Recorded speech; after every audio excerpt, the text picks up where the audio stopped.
What if everything you thought you knew about your family's legacy was a lie? Michael Carter, owner of Carter's Classic Pizza, once believed his restaurant was untouchable until he discovered a shocking conspiracy that threatened to destroy everything he'd worked for. From sabotaged pizzas to corporate betrayal, Michael is thrown into a battle that could cost him his restaurant, his reputation, and his family's legacy.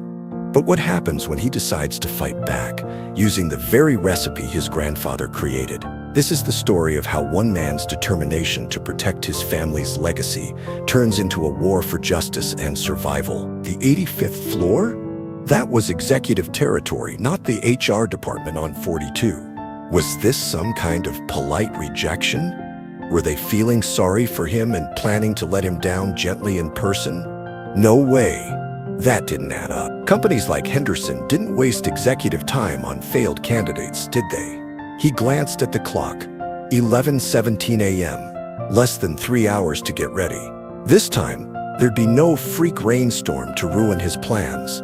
No flat tire to derail his dreams. He was going to show up early, polished and ready for whatever this mysterious meeting had in store. Let's do this.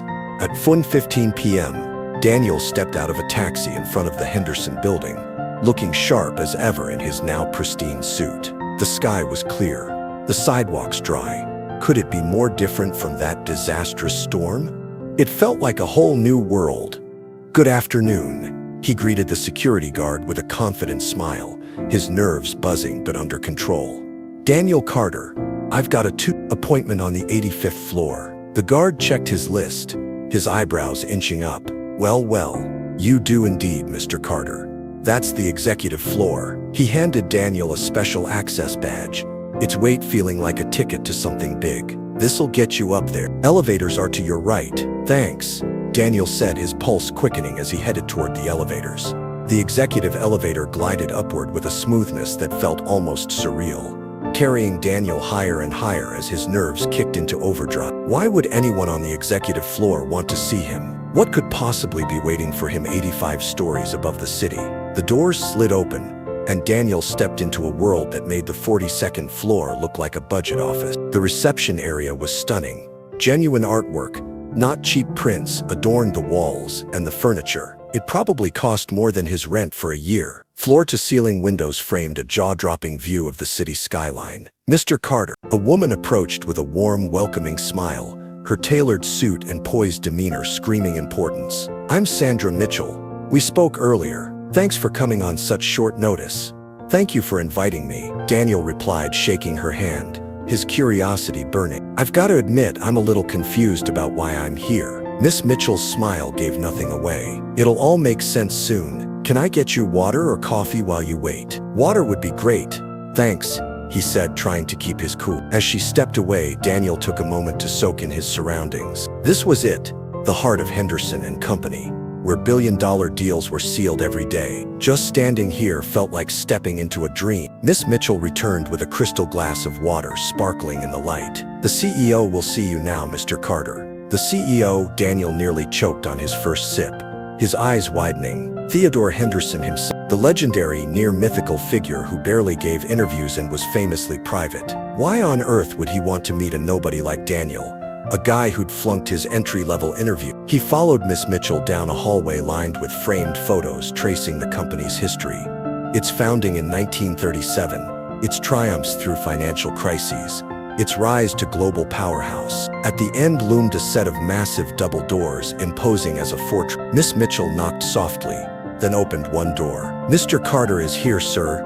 Send him in, Sandra," came a voice from inside, a voice that hit Daniel like a lightning bolt. Why did it sound so familiar? His heart thundered as he stepped into the sprawling office, sunlight pouring through windows that offered a breathtaking view of the city. A grand desk anchored the room, with a high-backed leather chair facing away, its occupant gazing out at the skyline. "Miss Carter," Miss Mitchell announced with formal grace.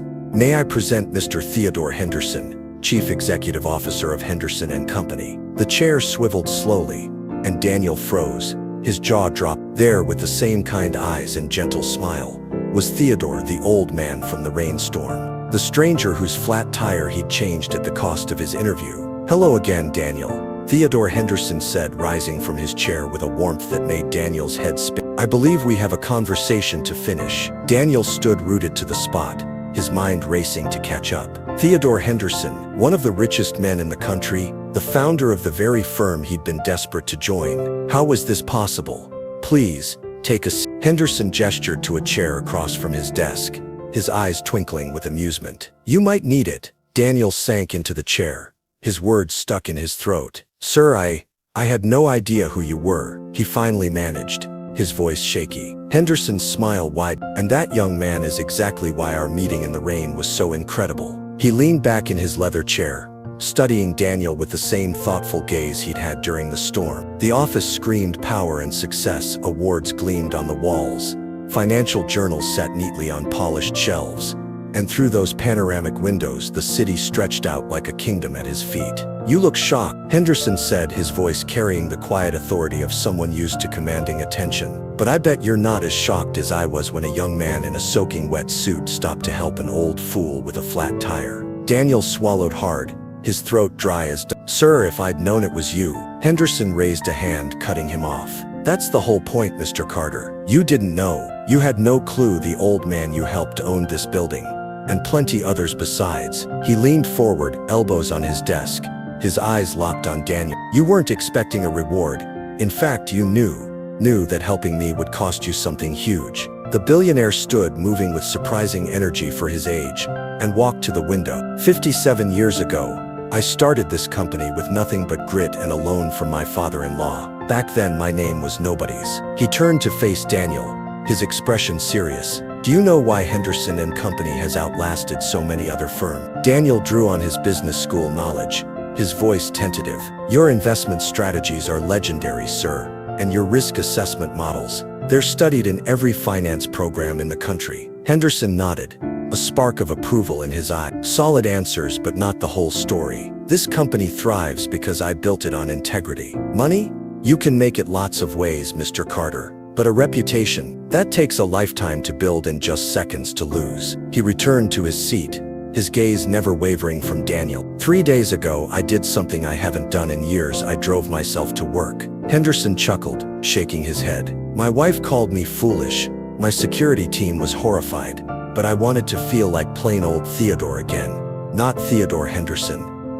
Daniel listened, hanging on every word, starting to grasp the wild twist of fate that had landed him here. And then that darn tire blew out in the middle of the worst storm in years. Henderson laughed, the sound warm and genuine. I was frustrated at first, then I saw the humor in it. Here I was, worth billions on paper, and I couldn't change a simple tire in the rain. He opened a desk drawer and pulled out a familiar portfolio.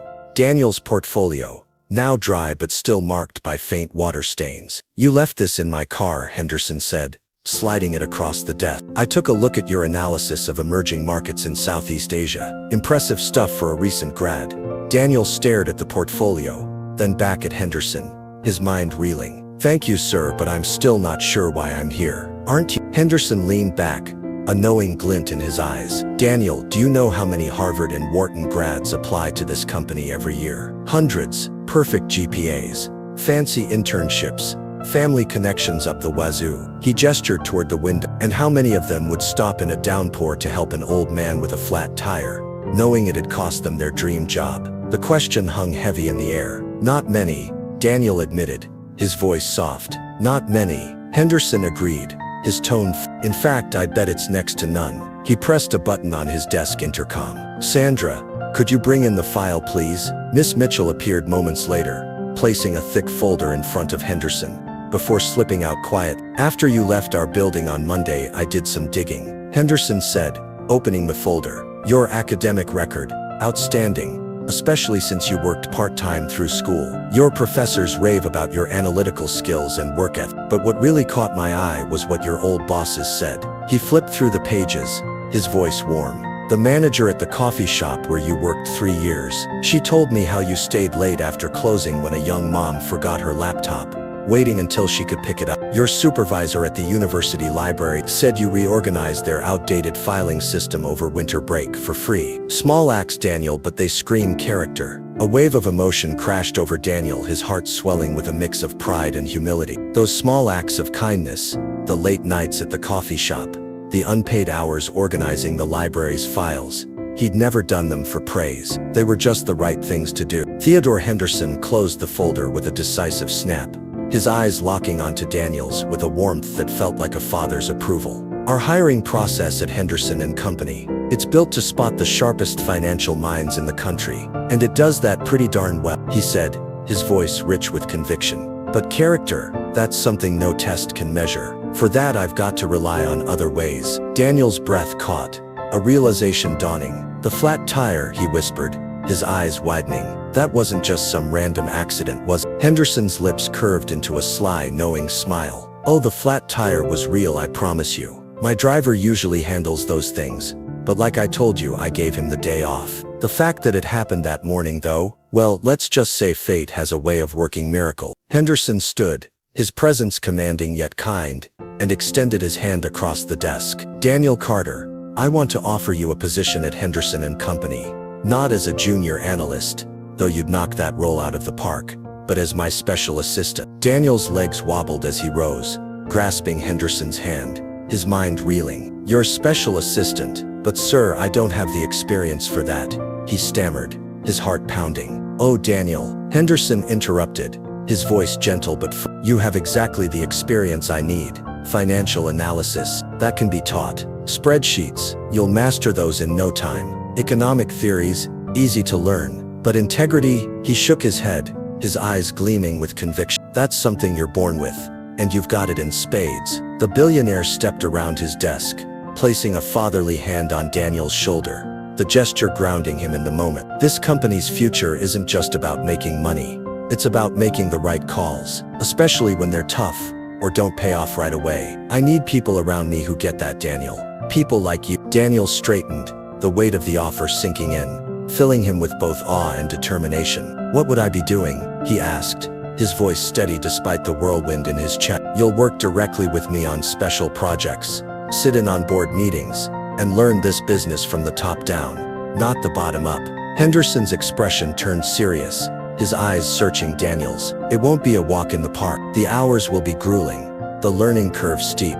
You'll be under the microscope, judged by folks who've been in this game for decades. I'm not scared of hard work, sir, Daniel declared, his resolve firm. Henderson's knowing smile widened. No, I didn't think you would. He swept a hand toward the windows, where the city sprawled out in a dazzling panorama. This job comes with serious perks, of course. A starting salary triple what our analysts make, plus performance bonuses, and down the line, equity options. Daniel's eyes nearly popped out of his head. The number Henderson named, it was life-changing. His mom could finally retire. His student loans, paid off years early. Why me? He asked softly, his voice trembling with disbelief. There've gotta be hundreds of candidates with fancier resumes. Henderson's face softened, a thoughtful glint in his eyes. When I was your age, someone took a chance on me, saw something beyond my credentials. Now I'm paying it forward. He extended his hand again, his voice warm but firm. So, Mr. Carter,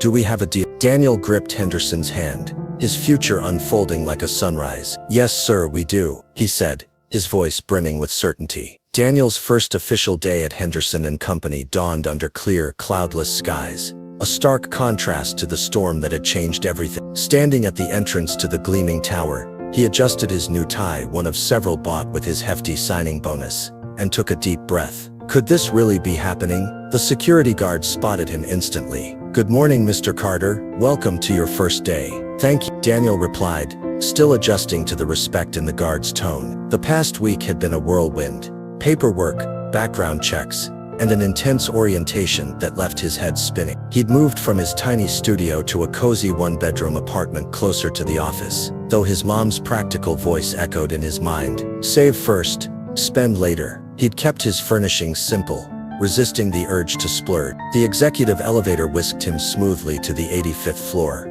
where Sandra Mitchell greeted him with a warm smile. Right on time, Daniel. Mr. Henderson loves punctuality. She handed him a sleek laptop and a company phone, their weight feeling like a badge of honor. These are your office is this way. Daniel followed her down a corridor he hadn't seen before. His curiosity piqued. My office? I figured I'd be in a cubicle or an open workspace. Sandra's light laugh echoed. Special assistants to the CEO don't sit in cubicles, Daniel. She opened a door, revealing a stunning office with floor-to-ceiling windows, showcasing a breathtaking city view.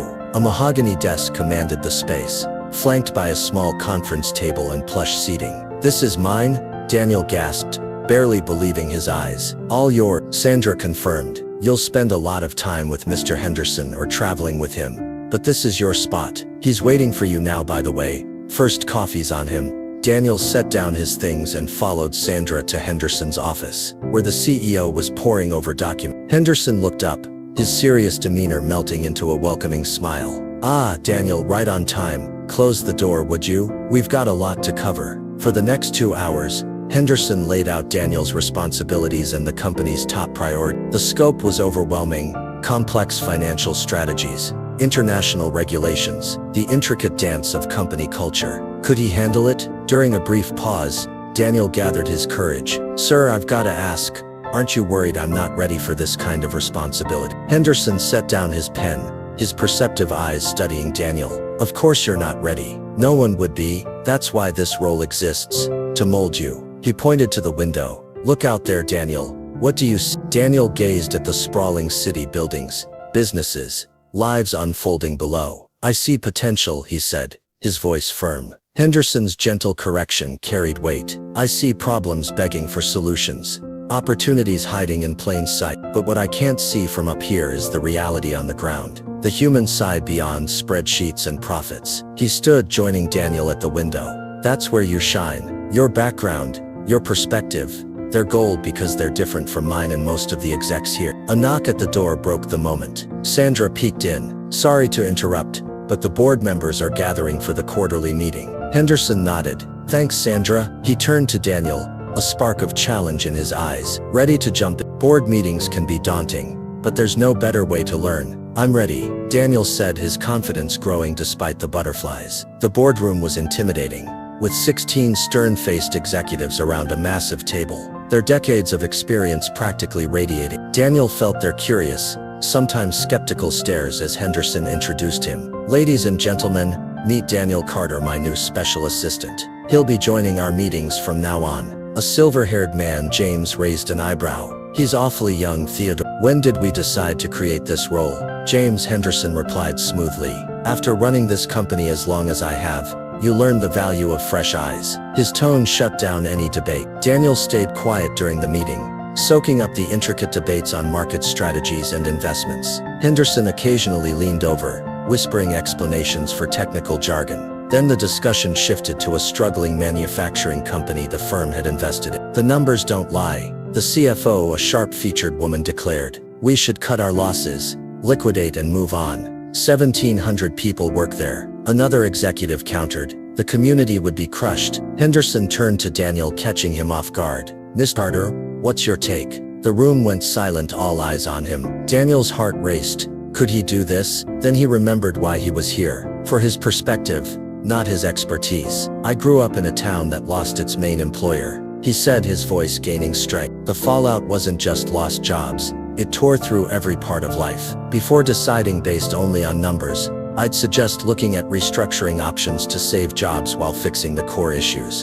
The silence that followed felt heavy. Then Henderson's smile lit up the room. That's exactly why you're here, Daniel. He turned to the board. We'll form a committee to explore restructuring. James, Elaine, you'll work with Daniel. As the meeting ended, executives filed out, several offering Daniel respectful. Henderson stayed seated, his face glowing with satisfaction. You did great, he said simply. You spoke your truth, fearless, even surrounded by folks with way more experience. Thank you for the chance, sir, Daniel replied, his heart full. Henderson shook his head. You earned this, Daniel. Never forget the rain didn't ruin your shot at success. It showed you the path you were meant to walk.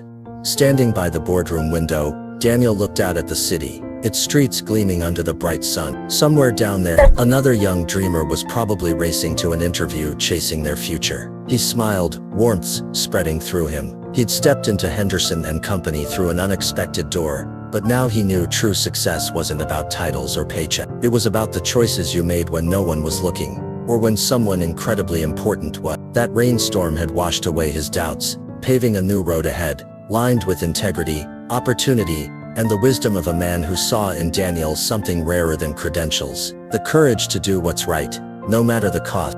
Sarah's fingers danced over her phone as she dialed, her voice steady but laced with purpose. "Hi Dylan, it's Sarah Chun from Carter's. Listen, I've been mulling over what you spilled at the bar. Can we meet? There's something huge you need to know about Riverside development." The trap was set.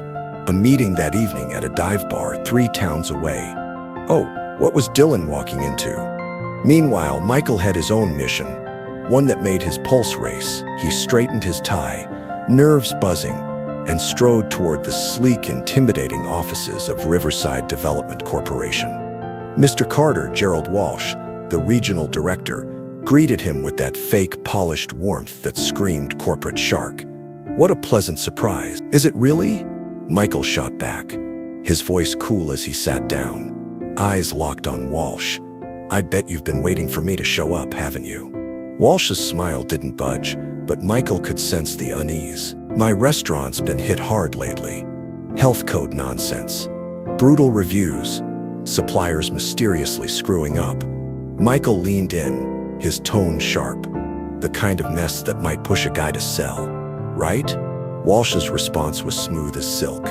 "The restaurant game's tough, Mr. Carter. Actually, we might be open to making an offer."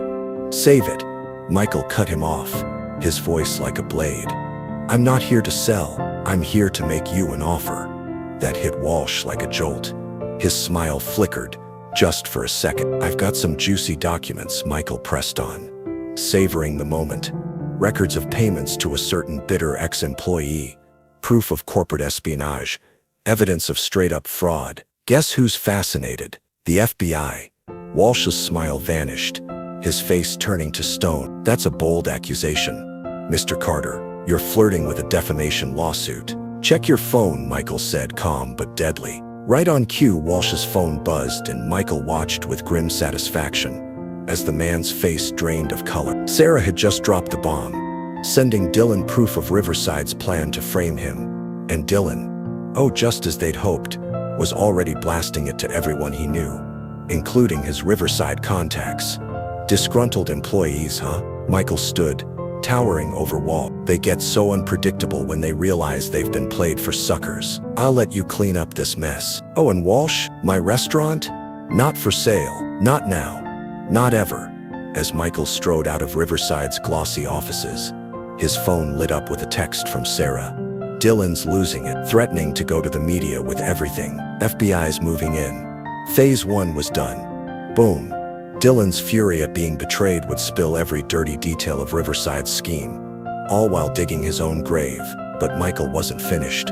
Oh no, he sped back to Carter's, pulling in just before the dinner rush. Tom and Lisa were at the counter, their faces pale, eyes darting nervously. They'd heard from Dylan by now, hadn't they? Their little plot was crumbling.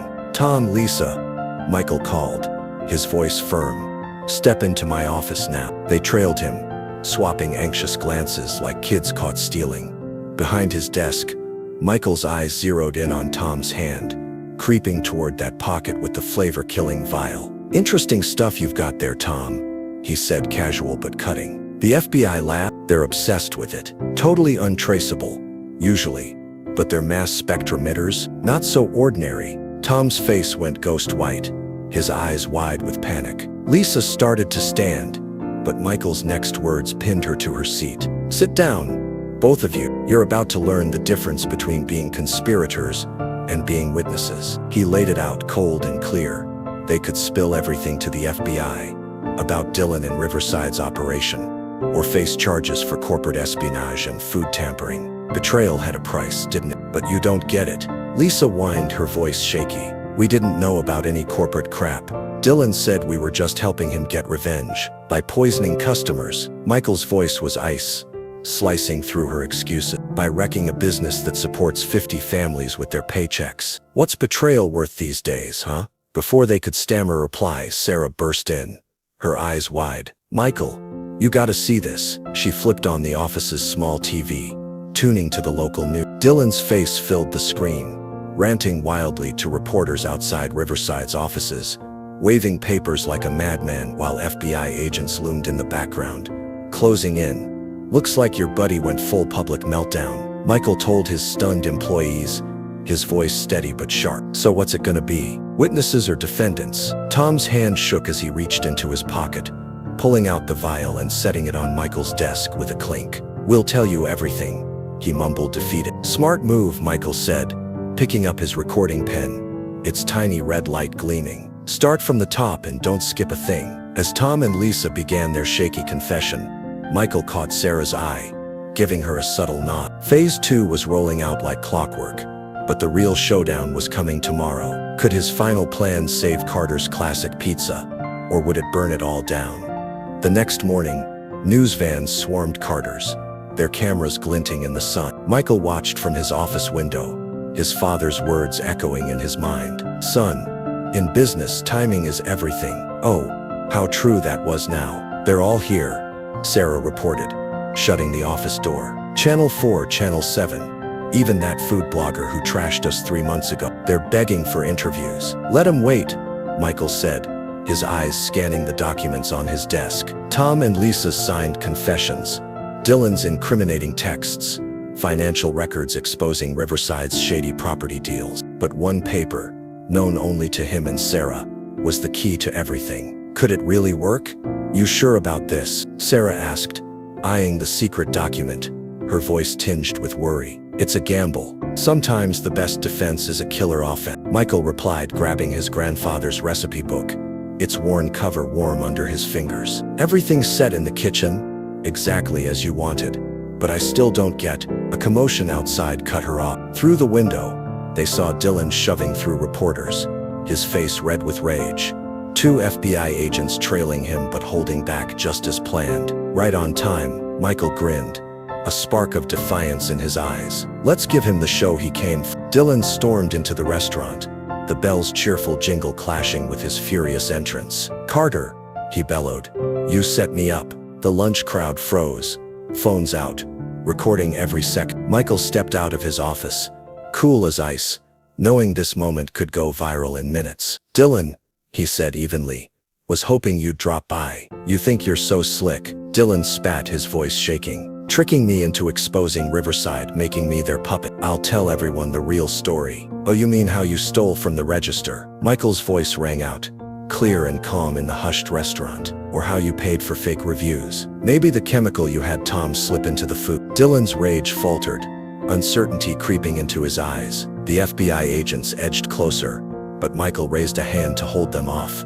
This had to play out perfectly. You've got no proof, Dylan snapped, but his voice cracked. Michael pulled out his phone, a glint of triumph in his gaze. Oh, I do. Want to hear yourself scheming with Tom and Lisa? Or how about that text you sent bribing the health inspector? He glanced past Dylan to the reporters crowding the windows. Bet the media would eat it up. You're bluffing. Dylan growled, but he stepped back, rattled. Am I? Michael turned to the customers, his voice warm but commanding. Folks, I'm sorry for the drama. To make it right, today's meals are on the house, and you're in for something special. I'm making every pizza myself using my grandfather's true recipes. No Dylan tampering here. The crowd buzzed with excitement, phones still rolling. The food blogger shoved her way in, camera ready. Sarah, Michael called, grab my grandfather's book. Sarah appeared, holding the battered recipe book, but as she handed it over, Dylan lunged. That book's worthless, he shouted. I copied your precious recipes months ago. I'll open my own place, crush you. Michael opened the book slowly, his calm unnerving. You copied these? You sure about that? His tone made Dylan free. The real recipes, Michael said, are in Armenian, my grandfather's language. What you stole, a fake English version I whipped up the day after I caught you stealing. Dylan's face went ashen. What? I knew you'd try something when I fired you, so I planned it. Every recipe you took, every trick you copied, it's all off.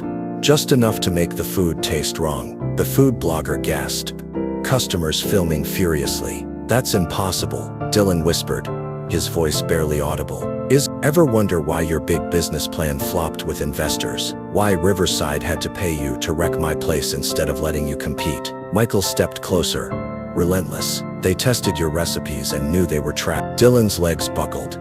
He sank into a chair, the fight draining out of him as the truth hit hard. The real recipes never left this book, Michael said, patting its cover. And now I'm showing everyone what they've been missing. For 2 hours, Michael worked in the open kitchen, his hands flying as he mixed his grandfather's authentic sauce, kneaded the perfect dough, and layered toppings with care, narrating every step. Customers watched, mesmerized as the true Carter's Pizza came to life. The food blogger's live stream racked up thousands of viewers. Could this go viral? But behind the scenes, Sarah was executing the final phase. A masterstroke in the office. She scanned documents, fired off emails, and made calls, sending Riverside's conspiracy evidence not just to the FBI, but to their shareholders, board, and rival. By day's end, Riverside's stock had tanked 15%. Their board was in chaos. 3 executives had bolted, and Carter's Classic Pizza had a line snaking around the block.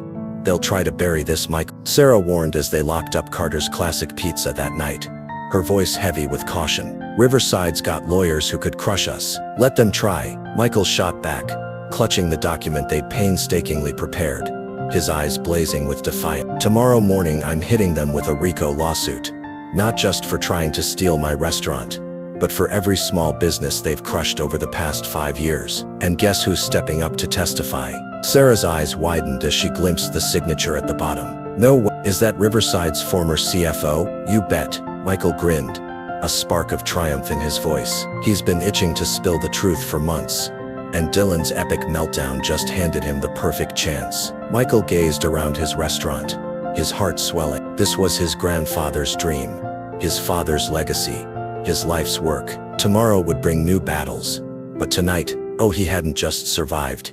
He'd won big time. One thing I don't get, Sarah said, tilting her head. Why all the theatrics today? You had enough evidence to take them down quietly. Michael's smile softened as he picked up his grandfather's recipe book, its worn edges warm under his fingers. Because, Sarah, sometimes revenge isn't best served cold. Sometimes it's gotta be hot, fresh from the oven, with a big ol' side of justice. Outside, the last news vans peeled away, their taillights fading into the night. But Michael knew this saga was far from over. Phase 3 was coming, and with it, a revolution that could shake the restaurant world to its core. 1 month later, Michael stood outside Carter's Classic Pizza, the morning sun glinting off the freshly polished window. The line of customers stretched around the block, just as it had every day since the truth exploded. But today felt different. Bigger than just pizza. You ready for this? Sarah asked, joining him at the entrance, her tablet flashing headlines. Riverside development executives indicted in massive corporate conspiracy, and local pizzeria owner flips the script on corporate raiders. Could it get any better? Almost, Michael replied, pulling his grandfather's recipe book from his messenger bag, his heart pounding with purpose. Got one thing to do first. Inside, the restaurant buzzed with energy. The staff, brand new except for Sarah, hustled, prepping for the kitchen sparkled with new equipment, funded by the first chunk of Riverside's settlement money. But the real changes, they weren't the shiny appliances. They were deeper, transformative. Michael gathered everyone in the main dining room, his voice steady but warm. Before we open, there's something you all need to hear. He held up the recipe book, its weight heavy with meaning. This isn't just recipes, it's the heart of everything we stand for. Tradition, quality, integrity. He flipped it open, revealing pages of handwritten Armenian text. My grandfather penned these after escaping to America with nothing but his skills and a dream. He believed food wasn't just fuel. It was how you build community, bring people together. Can you feel that? The staff leaned in, hanging on his every word as he pressed. What happened here? The sabotage, the corporate takeover plot. It wasn't just about money. It was an attack on our community's soul. Today, we're not just reopening Carter's Classic Pizza.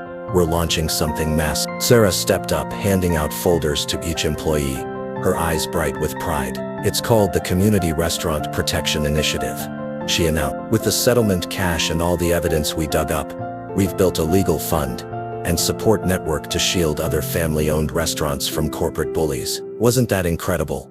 Michael nodded, his voice firm. Every one of you was chosen not just for your skills, but for your heart, your commitment to keeping local restaurants special. From now on, 10% of our profits will fuel the fight against predatory tactics. The bell above the door chimed, and all eyes turned to see an elderly couple step in. Mrs. Romano, their loyal Tuesday regular, who'd vanished during the sabotage, stood there, tears glistening in her eyes. "We saw the news," she said, gripping her husband's arm. "What they did to your grandfather's recipes.